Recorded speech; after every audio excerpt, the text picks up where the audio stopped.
London. The British government has launched a leak inquiry after top-secret, official plans for the immediate aftermath of the Queen's death, codenamed London Bridge, were leaked. The detailed master plan has long been circulated among senior political figures and civil servants. But both royal and political aides were understood to be annoyed and frustrated after elements were published by the Politico website at a time when the Queen, 95, remains in good health and barely 5 months since her husband, the Duke of Edinburgh, died. A senior government source who was not free to speak on the record said the Cabinet Office had begun a leak inquiry. The source said, "Internally there is an investigation into which version has been leaked and how sensitive it is.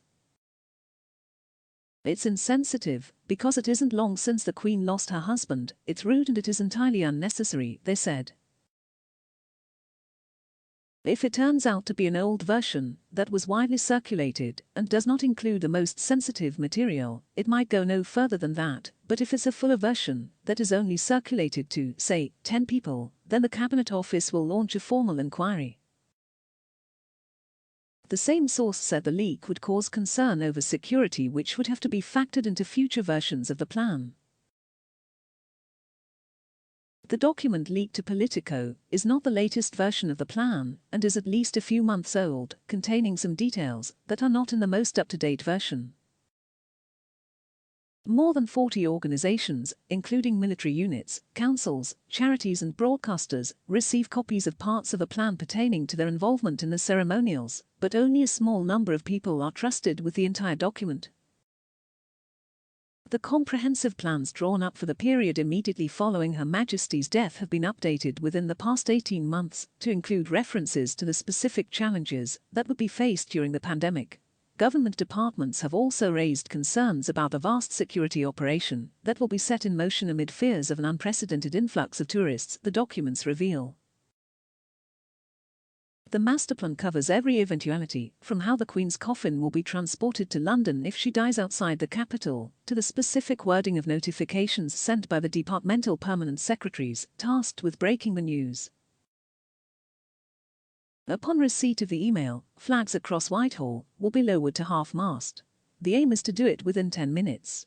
But in one document, Downing Street raised concerns that it would face public anger if it was unable to lower its flags within 10 minutes and may have to rely on an external contractor. In another document, a worst-case scenario outlines how London could fill as hundreds of thousands of people travel to the capital, with accommodation, roads, public transport, food supply, the police and NHS stretched to breaking point. Politico reported details of Buckingham Palace's social media plan. The official royal family website will change to a black holding page with a short statement, and British government websites will be topped with black banners, while all non-urgent departmental communications will be suspended. Retweets will be banned without top-level approval. The Prime Minister, senior governors general and ambassadors will be among the first to learn of the Queen's death, known as D-Day. Thereafter, a 10-day plan leading up to her funeral refers to each day as D13, D2 and so on. After the Prime Minister has made a statement, there will be gun salutes and a minute's silence will be announced. The Prime Minister will then hold an audience with the new King, and at 6 p.m. King Charles will deliver a broadcast to the nation. There will be a service of remembrance at St. Paul's Cathedral, designed to appear spontaneous. King Charles will then embark on a tour of the UK in the days before the funeral in line with Operation Springtide, the plan for his accession to the throne. The tour will start in Edinburgh, with a visit to the Scottish Parliament followed by visits to Northern Ireland and Wales. The state funeral will be held at Westminster Abbey, with a 2-minute silence across the nation at midday. There will also be a service at St. George's Chapel at Windsor Castle, and the Queen will be buried in the castle's King George VI Memorial Chapel. What do you think about misinformation?